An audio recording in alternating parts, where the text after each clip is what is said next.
Hello viewers. తాజాగా మాజీ CM కేసీఆర్కి హైకోర్టులో చుక్కెదురైంది. ఎందుకు ఏమిటి అంటే ఆయన గత ప్రభుత్వంలో విద్యుత్ శాఖకు సంబంధించి అక్రమాలు జరిగాయంటూ రేవంత్ రెడ్డి ప్రభుత్వం కొత్తగా ఒక కమిషన్ని జారీ చేసింది. ఆ కమిషన్ అనేది విచారణ చేపట్టింది. కానీ ఆ విచారణ చెల్లదు, ఆ కమిషన్ చెల్లదు. ఆ కమిషన్ సంబంధించి ఎవరైతే ఉన్నారో జస్టిస్ నరసింహారెడ్డి, ఆయనకు అసలు కమిషన్ విచారణ చేసే అర్హతే లేదంటూ కేసీఆర్ హైకోర్టులో కొత్తగా పిటిషన్ వేశారు. దానికి సంబంధించిన వాడిగా వేడిగా చాలా చర్చలు జరిగాయి, వాదోపవాదాలు అయ్యాయి కోర్టులో. దాంతో కోర్టు తీర్పును కూడా రిజర్వ్ చేసి ఈరోజు తాజాగా తీర్పిచ్చింది. ఆ కమిషన్ సబబే అని, ఖచ్చితంగా విచారణకు హాజరు కావాల్సిందే అని తీర్పిచ్చింది. అసలు ఈ జరిగిన అక్రమం ఏంటి, అన్యాయం ఏంటి అనేది చూద్దాం.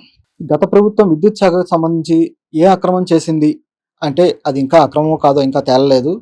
దాని గురించి విచారణ జరగాలి, కోర్టులో చాలా విషయం ఉంది. కాకపోతే దానికి సంబంధించి ప్రభుత్వం చేస్తున్న ఆరోపణ ఏంటంటే రాష్ట్ర విద్యుత్ అవసరాలకు సంబంధించి, యాదాద్రి విద్యుత్ అవసరాలకు సంబంధించి గత ప్రభుత్వం ఛత్తీస్గఢ్ నుంచి విద్యుత్తును కొనుగోలు చేసింది. ఆ కొనుగోలులో దాని రవాణాలో అక్రమాలు జరిగాయనేది రేవంత్ రెడ్డి ప్రభుత్వం ఆరోపణ. ఆ యూనిట్ విద్యుత్ వచ్చేసి 3.5 రూపాయలకి కొనుగోలు చేశారు. అలాగే రవాణా విషయంలో కూడా చాలా అవసరానికి మించి ఖర్చులు చూపించారు అనేది ఇక్కడ కనిపిస్తున్న ఆరోపణ అన్నమాట.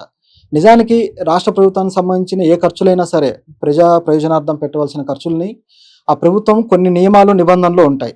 ఆ నియమాలు నిబంధనల ప్రకారమే ఖర్చు పెట్టాలి.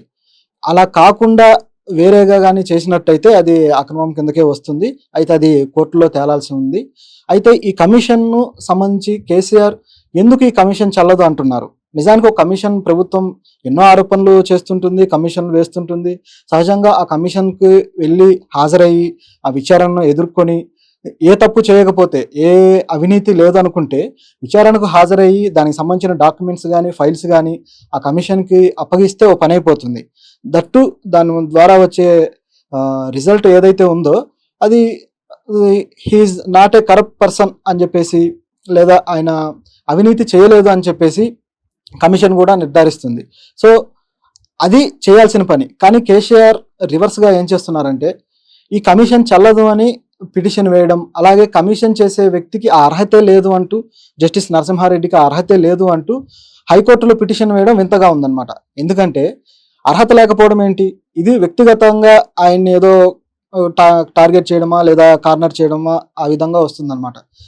కమిషన్ వేసినప్పుడు కోర్టు కూడా అదే చెప్పింది, ఈ కమిషన్ వేసినప్పుడు దీనికి మీరు హాజరు అవ్వండి అని చెప్పి. ఆల్రెడీ 2 సార్లు ఆయనకు నోటీసులు పంపించారు. కానీ ఆ 2 సార్లకు దానికి రెస్పాండ్ అవ్వకుండా తిరిగి ఇలా పిటిషన్ వేయడం, దాన్ని కోర్టు కూడా సీరియస్గా తీసుకొని దానికి సంబంధించి ఈరోజు తీర్పు ఇచ్చిందనమాట. ఆ తీర్పు ఏంటంటే ఈ కమిషన్ చెల్లుతుంది, ఈ కమిషన్కి సంబంధించి విచారణకు మీరు హాజరు కావాల్సిందే అని. అలాగే ఈ కమిషన్ కూడా ఇప్పటికే 15 మంది అధికారులని, గత ప్రభుత్వంలో పనిచేసిన అధికారులని విచారణ చేసింది. ఆ ప్రభుత్వ అధికారులు కూడా మేము కేసీఆర్ చెబితేనే చేశాము అంటూ వాళ్ళు చేతులు ఎత్తేశారు. సో ఇక అన్ని వేళ్ళు కేసీఆర్ వైపే చూపిస్తుండటంతో అందరికీ ఆయనే కనిపిస్తున్నాడు అనమాట.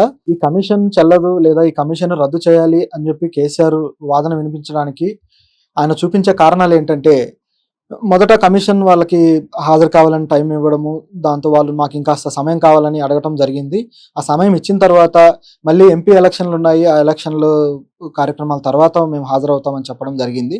ఆ తర్వాత ఎంపీ ఎలక్షన్లు అయిపోయిన తర్వాత మళ్ళీ కొత్తగా కమిషన్ని రద్దు చేయాలంటూ మొదలుపెట్టారు. దీని వెనక వీళ్ళు చూపించే కారణం ఏంటంటే, అధికారులను విచారణ చేసిన తర్వాత, విచారణ అనంతరం ఏది పూర్తవకముందే నేరుగా మీడియా దగ్గరకు వచ్చేసి మీడియాలో విచారణ సంబంధించిన విషయాలన్నీ పంచుకోవడం అనేది, బహిరంగంగా చెప్పడం అనేది సరైంది కాదు. ఇది విచారణ జరుగుతున్న టైంలో చేయాల్సింది కాదు, కమిషన్ నిబంధనలకు విరుద్ధంగా వ్యవహరిస్తుంది అనే ఒక కారణాన్ని చూపిస్తూ కేసీఆర్ గారు ఈ కమిషన్ని రద్దు చేయాలి అంటూ ఆరోపిస్తున్నారనమాట. నిజానికి కమిషన్ గడువు గత నెల 30వ తారీఖు వరకే. అయితే అందువల్ల 15వ తారీఖు కేసీఆర్ని హాజరు కావాలని ఆయనకి నోటీసులు ఇవ్వడం జరిగింది. కానీ 11వ తారీఖే కమిషన్ ప్రెస్ మీట్ పెట్టి దానికి సంబంధించిన వివరాలన్నీ బయట పెట్టడంతో దీన్ని ఆసరాగా చేసుకొని కేసీఆర్ పిటిషన్ వేయడం జరిగింది.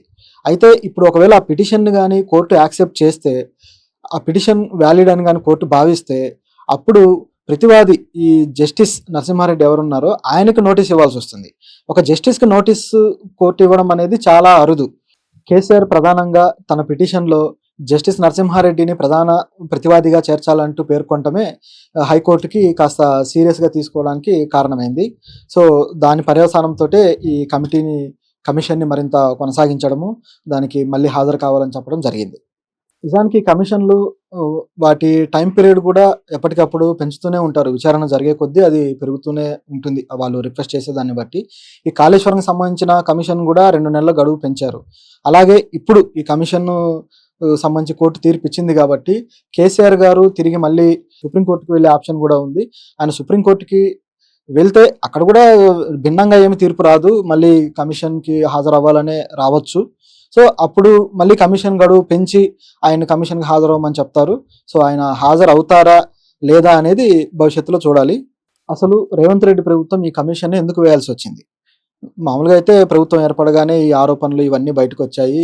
దీంతోటి వేశారని అనుకుంటున్నారు. కానీ ప్రభుత్వం ఏర్పడిన తరువాత గత ప్రభుత్వంలో విద్యుత్ శాఖ మంత్రిగా పనిచేసిన జగదీశ్వర్ రెడ్డి కావాలంటే మీరు కమిషన్ వేసుకోండి అని సవాల్ విసిరారు.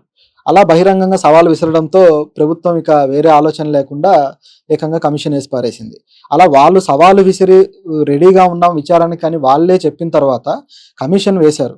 కానీ కమిషన్ వేశాక ఈ కమిషన్ చెల్లదు అని చెప్పి ఆరోపించడం వింతగా ఉందన్నమాట. సో, ఇలాంటి ఒక డబుల్ గేమ్‌లా కనిపిస్తుంది. సో, కేసీఆర్ ఏం చేస్తారు? ప్రభుత్వం దాని మీద తిరిగి ఎలాంటి రియాక్షన్ ఇస్తుంది చూడాలి. ఈ కమిషన్ చెల్లదు లేదా ఈ కమిషన్ రద్దు చేయాలి అని చెప్పి కేసీఆర్ వాదన వినిపించడానికి ఆయన చూపించే కారణాలేంటంటే, మొదట కమిషన్ వాళ్ళకి హాజరు కావాలని టైం ఇవ్వడము, దాంతో వాళ్ళు మాకు ఇంకాస్త సమయం కావాలని అడగటం జరిగింది. ఆ సమయం ఇచ్చిన తర్వాత మళ్ళీ ఎంపీ ఎలక్షన్‌లున్నాయి. ఆ ఎలక్షన్‌లు కార్యక్రమాల తర్వాత మేము హాజరవుతామని చెప్పడం జరిగింది. ఆ తర్వాత ఎంపీ ఎలక్షన్‌లు అయిపోయిన తర్వాత మళ్ళీ కొత్తగా కమిషన్‌ని రద్దు చేయాలంటూ మొదలుపెట్టారు. దీని వెనక వీళ్ళు చూపించే కారణం ఏంటంటే, అధికారులను విచారణ చేసిన తర్వాత, విచారణ అనంతరం ఏది పూర్తవ్వకముందే నేరుగా మీడియా దగ్గరకొచ్చేసి, మీడియాలో విచారణకు సంబంధించిన విషయాలన్నీ పంచుకోవడం అనేది, బహిరంగంగా చెప్పడం అనేది సరైంది కాదు. ఇది విచారణ జరుగుతున్న టైంలో చేయాల్సింది కాదు. కమిషన్ నిబంధనలకు విరుద్ధంగా వ్యవహరిస్తుంది అనే ఒక కారణాన్ని చూపిస్తూ కేసీఆర్ గారు ఈ కమిషన్‌ని రద్దు చేయాలి అంటూ ఆరోపిస్తున్నారనమాట. నిజానికి కమిషన్ గడువు గత నెల 30వ తారీఖు వరకే. అయితే అందువల్ల 15వ తారీఖు కేసీఆర్‌ని హాజరు కావాలని ఆయనకి నోటీసులు ఇవ్వడం జరిగింది. కానీ 11వ తారీఖే కమిషన్ ప్రెస్ మీట్ పెట్టి దానికి సంబంధించిన వివరాలన్నీ బయటపెట్టడంతోటి దీన్ని ఆసరాగా చేసుకొని కేసీఆర్ పిటిషన్ వేయడం జరిగింది. అయితే ఇప్పుడు ఒకవేళ ఆ పిటిషన్‌ని గాని కోర్టు యాక్సెప్ట్ చేస్తే, ఆ పిటిషన్ వాలిడ్ అని గాని కోర్టు భావిస్తే, అప్పుడు ప్రతివాది ఈ జస్టిస్ నరసింహారెడ్డి ఎవరున్నారో ఆయనకు నోటీస్ ఇవ్వాల్సొస్తుంది. ఒక జస్టిస్‌కి నోటీసు కోర్టు ఇవ్వడం అనేది చాలా అరుదు. కేసీఆర్ ప్రధానంగా తన పిటిషన్‌లో జస్టిస్ నరసింహారెడ్డిని ప్రధాన ప్రతివాదిగా చేర్చాలంటూ పేర్కొనటమే హైకోర్టుకి కాస్త సీరియస్‌గా తీసుకోవడానికి కారణమైంది. సో, దాని పర్యవసానంతోటే ఈ కమిషన్‌ని మరింత కొనసాగించడము, దానికి మళ్ళీ హాజరు కావాలని చెప్పడం జరిగింది. నిజానికి కమిషన్‌లు వాటి టైమ్ పీరియడ్ కూడా ఎప్పటికప్పుడు పెంచుతూనే ఉంటారు. విచారణ జరిగే కొద్దీ అది పెరుగుతూనే ఉంటుంది. వాళ్ళు రిక్వెస్ట్ చేసేదాన్ని బట్టి. ఈ కాళేశ్వరంకి సంబంధించిన కమిషన్ కూడా 2 నెలల గడువు పెంచారు. అలాగే ఇప్పుడు ఈ కమిషన్‌ను సంబంధించి కోర్టు తీర్పు ఇచ్చింది కాబట్టి కేసీఆర్ గారు తిరిగి మళ్ళీ సుప్రీం కోర్ట్‌కి వెళ్ళే ఆప్షన్ కూడా ఉంది. ఆయన సుప్రీం కోర్ట్‌కి వెళ్తే అక్కడ కూడా భిన్నంగా ఏమి తీర్పు రాదు. మళ్ళీ కమిషన్‌కి హాజరవ్వాలనే రావచ్చు. సో, అప్పుడు మళ్ళీ కమిషన్ గడువు పెంచి ఆయన కమిషన్‌కి హాజరవ్వమని చెప్తారు. సో, ఆయన హాజరవుతారా? లేదా? అనేది భవిష్యత్తులో చూడాలి. అసలు రేవంత్ రెడ్డి ప్రభుత్వం ఈ కమిషన్‌ని ఎందుకు వేయాల్సొచ్చింది? మామూలుగా అయితే ప్రభుత్వం ఏర్పడగానే ఈ ఆరోపణలు ఇవన్నీ బయటకొచ్చాయి. దీంతోటి వేశారని అనుకుంటున్నారు. కానీ ప్రభుత్వం ఏర్పడిన తరువాత గత ప్రభుత్వంలో విద్యుత్ శాఖ మంత్రిగా పనిచేసిన జగదీశ్వర్ రెడ్డి కావాలంటే మీరు కమిషన్ వేసుకోండి అని సవాల్ విసిరారు. అలా బహిరంగంగా సవాల్ విసరడంతో ప్రభుత్వం ఇక వేరే ఆలోచన లేకుండా ఏకంగా కమిషన్ వేసి పారేసింది. అలా వాళ్ళు సవాలు విసిరి రెడీగా ఉన్నాం విచారణకి అని వాళ్ళే చెప్పిన తర్వాత కమిషన్ వేశారు. కానీ కమిషన్ వేశాక ఈ కమిషన్ చెల్లదు అని చెప్పి ఆరోపించడం వింతగా ఉందన్నమాట. సో, ఇలాంటి ఒక డబుల్ గేమ్‌లా కనిపిస్తుంది. సో, కేసీఆర్ ఏం చేస్తారు? ప్రభుత్వం దాని మీద తిరిగి ఎలాంటి రియాక్షన్ ఇస్తుంది చూడాలి.